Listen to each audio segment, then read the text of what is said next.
E aí, oitavo aninho, tudo bom? Hoje nós estamos aqui para tratar aí dois temas presentes, tanto no livro 3 como no livro 4 de vocês, né, que é o segundo reinado, tá? Ele inicia-se no livro 3 e ele encerra-se aí com os dois primeiros capítulos do livro 4. Vou tentar fazer esse debate com vocês em duas partes. Vamos trabalhar primeiro, nessa aula de hoje, a política interna e externa, e na aula seguinte, trabalhar o café, a mão de obra migrante, a abolição da escravatura e a crise do segundo reinado. Tá? O que acontece? Desde a primeira metade do século XIX, o Brasil vai passar por um período gigante, né, de instabilidade política, que vai iniciar lá com o primeiro reinado, vai culminar com a abdicação do Dom Pedro. Só que esse período ele vai se agravar ainda mais no contexto do chamado das chamadas regências ou período regencial, é o período no qual, né, o imperador não pode assumir o controle do país por ser uma criança, não tem ninguém do sexo masculino para realizar essa tarefa e pela lei, né, a Constituição de 1824, o Estado brasileiro deveria convocar uma regência. A regência vai passar por muitos meios conturbados. A disputa política que havia entre os grupos, entre os moderados, que eram chamados de chimangos, né, os exaltados, que eram chamados de farroupilhas. Esses grupos políticos eles vão se dividir em duas grandes facções, que vão aceitar ou não o chamado Ato Adicional de 1834. Né? O Ato Adicional defendia a liberdade das províncias, defendia a autonomia delas, defendia a maior possibilidade da elaboração das leis, interrompia temporariamente o uso do poder moderador, que só podia ser utilizado pelo imperador do país. Tá? E isso vai fazer com que os grupos políticos ganhassem força, né, aí nas suas municipalidades, ganhassem força, né, aí com a organização do seu poder político local, e isso vai levar a uma disputa em muitos lugares, na tentativa, inclusive, de tornar, né, essas províncias mais autônomas e independentes. Tá? Na tentativa de acabar com essa instabilidade política, na possibilidade do Brasil perder o território que havia sido conquistado, né? O Partido Conservador, que estava à frente da regência nesse contexto, vai receber o apoio, né, aí do Partido Liberal, que vai colocar, né, de certa forma, né, o Dom Pedro II no poder através da construção do grupo do Clube da Maioridade, tá? Desculpa, tinha fugido aí um pouco do que seria. O Clube da Maioridade, que vai ser organizado pelo Partido Liberal, vai receber o apoio da sociedade civil, né? Os conservadores também vão apoiar essa proposta, a tentativa de estabilizar politicamente o país, dar um rumo maior à sua economia, tá? E o Dom Pedro II vai se colocar no poder através de um golpe rompendo com a Constituição de 1824. Esse golpe é chamado golpe da maioridade, porque ele ainda era menor, né? Não tinha completado nem mesmo 15 anos direito ainda. Tá? Por isso, o nome golpe da maioridade, porque passava por cima da legislação e da Constituição de 1824. Porém, o Dom Pedro II era uma pessoa hábil, havia estudado aí, com pessoas importantes, certo? Tinha uma habilidade política diferente do que era o Dom Pedro I, que era seu pai, tá? E vai tentar articular os interesses das classes que colocaram ele no poder, né, para que ele pudesse controlar o Estado brasileiro.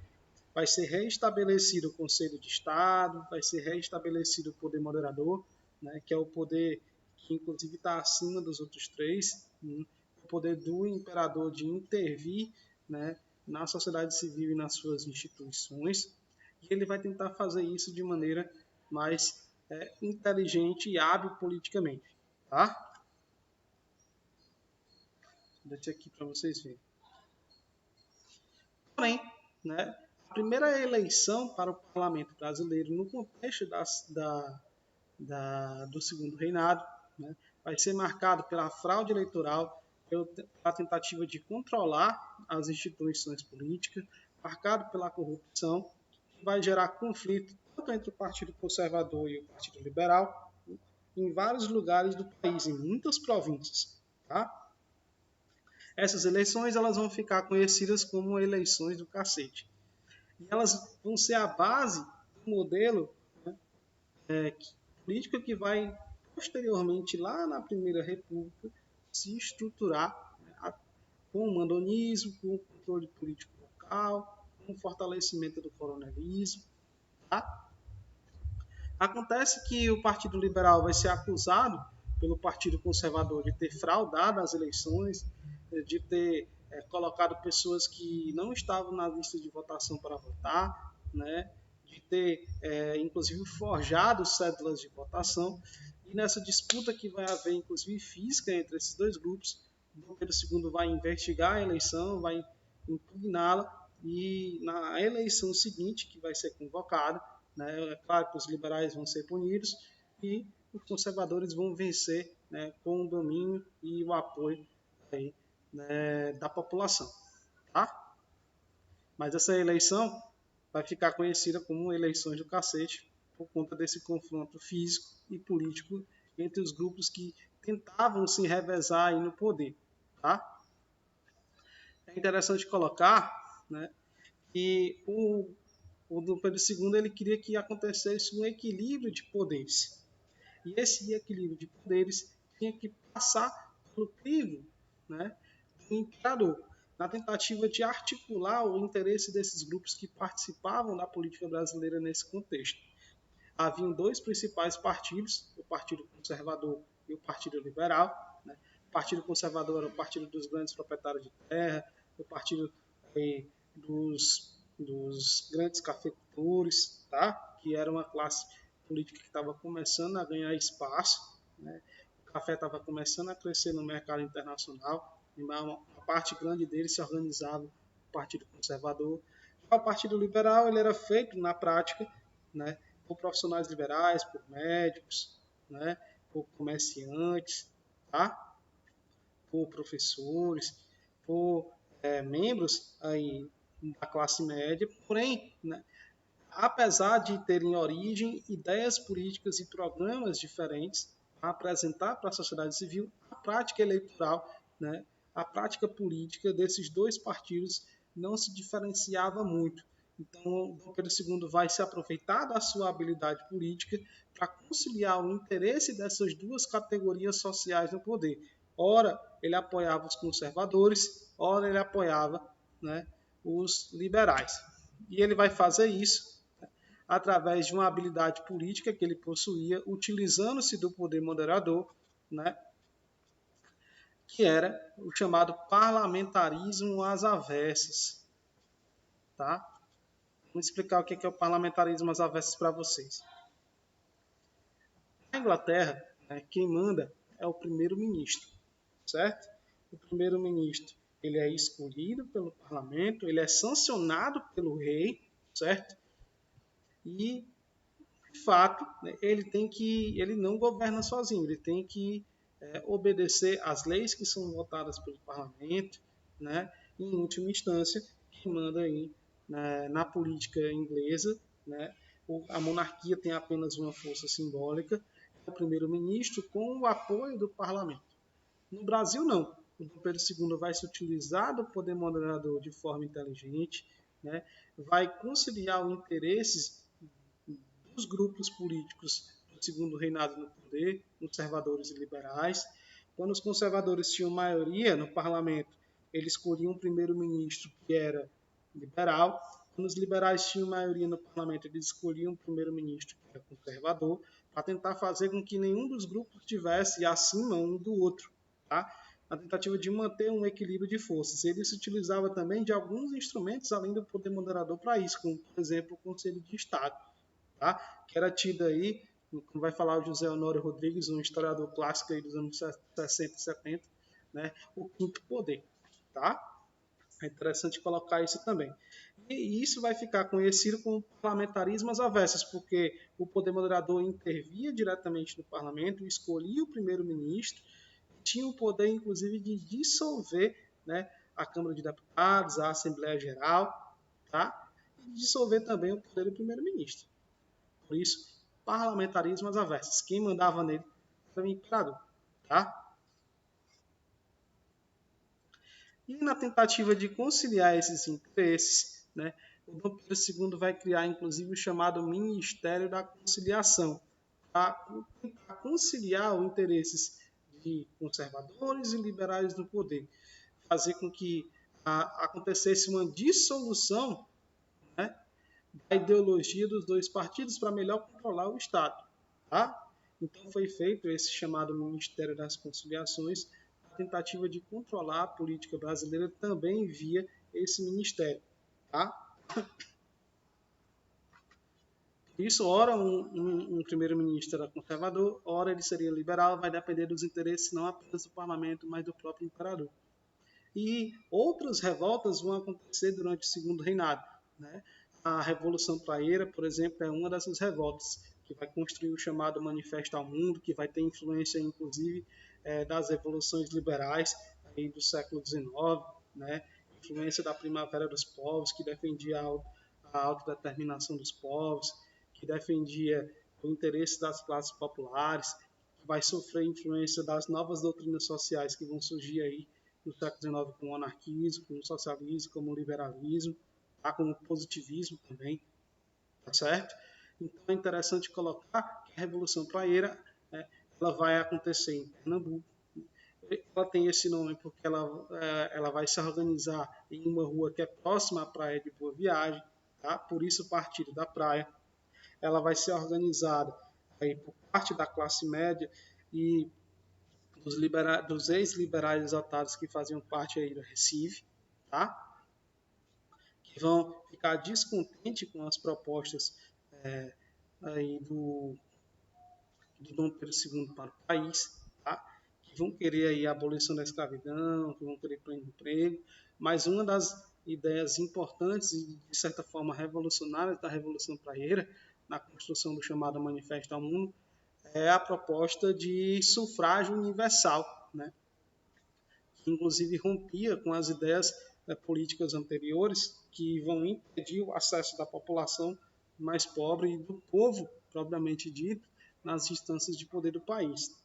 Para a época era algo bem revolucionário, em vista que as mulheres não podiam votar, não podiam participar da vida pública, e a ideia de voto, né, e sufrágio universal vai estar presente aí no pensamento dos praístas. Tá? E agora a gente vai falar um pouco da política externa do Brasil. Vou fechar aqui essa partezinha aqui do capítulo, tá? Para a gente falar um pouco dela.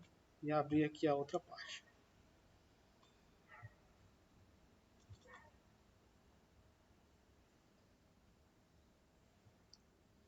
Ó,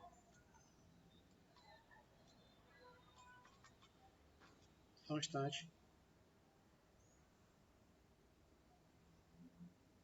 O Brasil ele vai ser pressionado, né, pela Inglaterra desde a época da vinda da família real para a abolição da escravidão. Porém, né, nós sabemos como é que é a vida do brasileiro. Né? O brasileiro vai empurrando as coisas com a barriga. A primeira lei abolicionista é de 1826 e só vai ser colocada em prática em 1831, tá? E realmente promulgada e aceita com a Lei Eusébio de Queiroz de 1850, certo? Como vai colocar aí o Caio Prado Júnior na formação do Brasil contemporâneo. Porém, né, na tentativa de impedir essas sabotagens à Inglaterra, tá? Porque a Inglaterra, por conta da manutenção do Tratado de Aliança e Amizade, Comércio e Navegação, que foi reassinado em 1827, né, manter os seus privilégios em relação ao comércio com o Brasil e principalmente com as suas taxas que eram diminutas em relação aos produtos brasileiros que aqui circulavam e aos produtos portugueses também, tá? O Brasil vai decidir, por conta dessas pressões internacionais, a não renovar mais, certo? Com a Inglaterra, o Tratado de Aliança e Amizade, né? Tendo aí o mercado brasileiro como favorável aos produtos ingleses. Vai ser instaurada em 1844 a tarifa Alves Branco, sobre a taxação dos produtos ingleses, né, e principalmente a venda desses produtos no país. Tá? Então, nesse sentido, o Brasil pôde acumular um pouco mais de impostos, tá? E isso vai cair na prova de vocês, certo? Isso vai fazer com que a Inglaterra comece a pressionar o Brasil a nível internacional, tá? A Inglaterra vai criar a BIOABID, né, que é a proibição do tráfico internacional de escravos, onde os navios negreiros brasileiros, inclusive, eram afundados em águas internacionais, tá? O que vai pressionar, né, o Brasil a aplicar realmente as leis abolicionistas, tendo em vista aquilo que aconteceu, né, a nível internacional. Em 1850, o Brasil vai criar duas leis importantes, vai criar a Lei Eusébio de Queiroz, que vai proibir tráfico, o tráfico negreiro no Brasil, tendo em vista, né, que ele já era ilegal desde 1831. Tá? É interessante colocar que em 1850, junto com a Lei Eusébio de Queiroz, que proibia o tráfico de escravos no Brasil e também a chegada de escravos no país, foi criada a Lei de Terras, onde qualquer terra que existia no Brasil só podia ser ocupada por determinado grupo social se você tivesse a escritura da terra. Então, os negros que poderiam tornar-se recém-libertos vão passar a não ter acesso ao direito sobre a terra, primeiro porque não tinham como pagar uma escritura, e segundo porque não sabiam ler nem escrever e nem tinham direitos sociais. Ainda eram, apesar de gradativamente tornar-se libertos mercadorias. Então, tratado como uma mercadoria. Tá? E isso vai fazer com que a desigualdade social do povo negro do Brasil e indígena também aumentasse drasticamente durante a segunda metade do segundo reinado e do século XIX também. Tá? E aí prolongasse, né, até os dias de hoje sem uma reparação histórica devida. Tá? É interessante colocar que a Inglaterra vai começar a pressionar o Brasil de todas as formas. Né? William Christie, que era o nosso, como é que a gente pode dizer assim, o nosso embaixador, né? Em 1863 ele vai pressionar o Brasil, certo, a se responsabilizar pelos seus atos perante as leis inglesas que foram assinadas no Tratado, né, de Aliança e Amizade e a sua continuação em 1827. Uma delas é que, caso um oficial inglês cometesse algum crime no Brasil, ele fosse punido com a lei inglesa e não com a lei brasileira, passando inclusive por cima da nossa soberania nacional. Tá? No início, em 1863, o navio, né, Príncipe de Gales foi naufragou aí na costa do Rio Grande do Sul, foi saqueado, né? A sua tripulação foi morta, tá? Que era um navio inglês, um navio britânico, tá? E alguns oficiais ingleses do Rio de Janeiro cometeram, né, alguns excessos em relação à depredação de bens públicos, tá? Desrespeito às autoridades locais, foram presos, e o William Christie vai pedir ao Dom Pedro II uma indenização bastante grande, vai pedir que os oficiais que prenderam, né, aí os ingleses fossem presos e o Brasil se retratasse publicamente perante a Inglaterra. O Dom Pedro II vai recusar-se a fazer isso, certo? Vai expulsar o William Christie do Brasil e o Brasil só vai voltar a ter relações externas com a Inglaterra num contexto próximo à Guerra do Paraguai, que é justamente o nosso assunto que vamos falar agora. Uma das coisas que vai levar o segundo reinado à crise, né, a sua grande crise, é a Guerra do Paraguai, certo? Foi o maior conflito que o Brasil já participou. Desde o final do século XIX, o Brasil vai intervir em grande parte da América Latina, principalmente na região do Rio da Prata, né? No território que era a província da Cisplatina, tá? Inclusive tomando e anexando esse território ao Brasil, que vai cair sobre a nossa tela por um bom tempo, até que a região vai passar por um processo de independência com o apoio da Argentina e da Inglaterra, e a província da Cisplatina vai virar o que hoje é, né, a Banda ou o Uruguai, tá? a Banda Oriental e posteriormente o Uruguai, certo? E durante esse contexto, o Brasil vai intervir em diversos conflitos, né? No conflito sobre Rosas e Orives, né? O conflito aí, né, existente dentro da Argentina e do Uruguai, tá? Porém, né, existia dentro do Rio da Prata uma disputa para quem seria a principal nação a usufruir desse comércio interno do continente. O Brasil queria despontar como a principal potência, tá? Então, dentro da Guerra do Paraguai, vão haver interesses particulares de cada país que vão participar dela, né? O Paraguai, que tinha um desenvolvimento autônomo, que tinha erradicado o analfabetismo, que tinha um certo desenvolvimento econômico, ia querer continuar aí o seu processo de industrialização que estava inacabado, né? Havia um mito de que o Paraguai podia concorrer com as indústrias inglesas, né? Isso não aconteceu, certo? O Paraguai ainda era um país que tinha muita desigualdade, muito desenvolvimento para percorrer, tá? Inclusive, parte do capital que vai desenvolver o Paraguai aí nesse contexto tem influência do capital inglês, tá certo? É verdade que a Inglaterra vai financiar a Guerra do Paraguai, principalmente a Tríplice Aliança, porém, né, esse interesse, né, em relação à Inglaterra no conflito é muito supervalorizado, certo?